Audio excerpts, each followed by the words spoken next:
Oi, pessoal. Bem-vindo ao nosso podcast Mente Machadiana. Hoje a gente está aqui para conversar sobre o conto A Missa do Galo de Machado de Assis.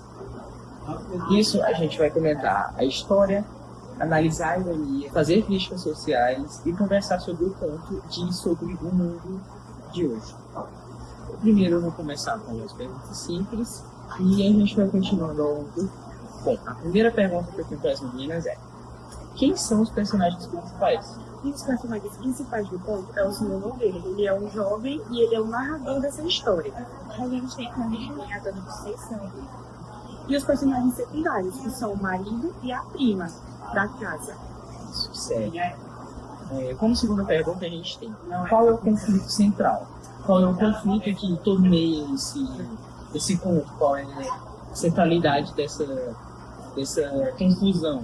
O conflito central desse conto é mais puxado pro lado emocional. É onde o diálogo entre a Dona Conceição, ele é mal interpretado. Né? Como terceiro ponto, a gente tem onde aparece a ironia machadiana. A ironia ela aparece mais ali, em uma forma comum, onde quase vira um romance, mas acaba que no final não acontece nada. Porque foi uma situação totalmente distorcida do que realmente aconteceu. Sim, comentando, né? O Nogueira, que na época era um adolescente, quando ele retrata essa história, ele narra como se ele estivesse lembrando da história, mas quando ele já tivesse adulto.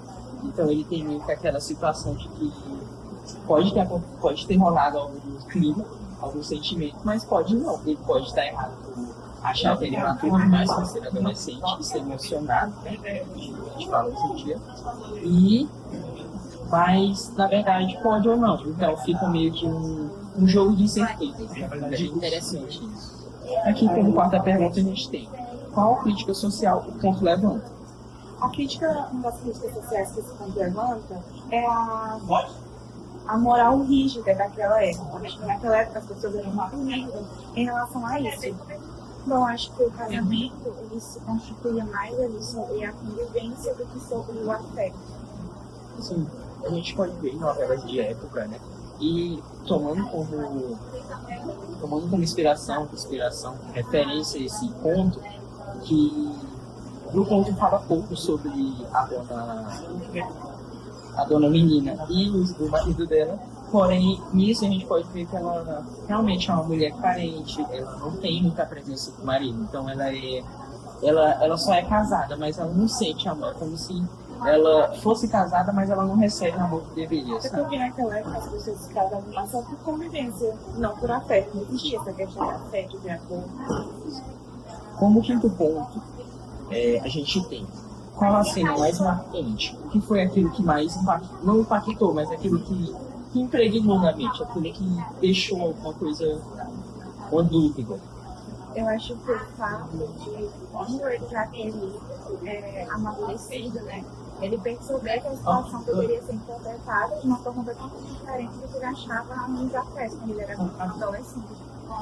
Para mim, foi na noite em que eles conversaram pela primeira vez. Sim, a gente consegue ver que o Machado, né, quando ele fala que o Nogueira saiu à noite e viu a mulher, ele falou que eles conversaram, ele fala uma palavra subtileza, retratando que eles conversavam sim de maneira íntima, mas não como se eles já tivessem um afeto um por outro. Mas eles têm aquela intimidade, porém é uma intimidade momentânea, é uma intimidade vaga, uma coisa que acontece no momento, porém logo já se passa. Como quinto ponto. Como sexto ponto, e finalizando aqui, né? Vocês acham que a Dona Conceição estava flertando ou ela só queria conversar por estar sozinha? Eu acho que ela só queria mais uma conversa por ela se sentir sozinha, apesar de que o marido estava muito ausente em relação a isso. Eu acho que eles não tinham esse momento, né, de conversa um pouco mais alto. Então, fazia ela sentir falta desse momento, e quando ela achou essa oportunidade, ela queria ter esse momento mais segundo as intuições. A gente pode ver que a Dona Conceição, por mais que ela seja uma senhora, né, ela tem um marido, tem uma casa ali, um local de conforto, uma vida estável, né, para a época onde antigamente era coisa assim, ou era muito fácil de ter, ou era muito difícil. E quando não tinha condições, eram coisas precárias realmente, né? Mas assim, a gente consegue ver que é de inocência da parte dela, sabe? É de inocência da parte de ambos, na verdade. Pode ser que sim, pode ser que não.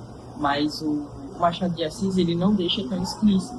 Mas ele, mesmo assim, ele insinua isso, ele dá uma insinuância que pode gerar dúvida, né, ao leitor do conto. E também a quem lê os livros dele, a gente consegue ver que ele coloca algumas ironias, ele coloca algumas coisas subjetivadas, algumas coisas que ficam ali escondidas, mas a gente não tem certeza, né?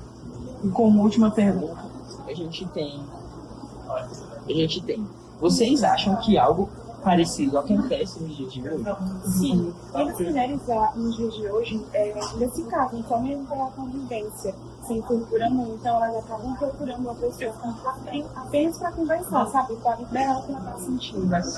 Eu acho que sim, porque a gente ainda tem vários casos de casamentos aí, por interesses sociais, interesses familiares. Então, quando acontece tipo de situação, eles não vão ter ali o que a Dona Conceição tinha de Nogueira, que era esse ponto ali de conversar.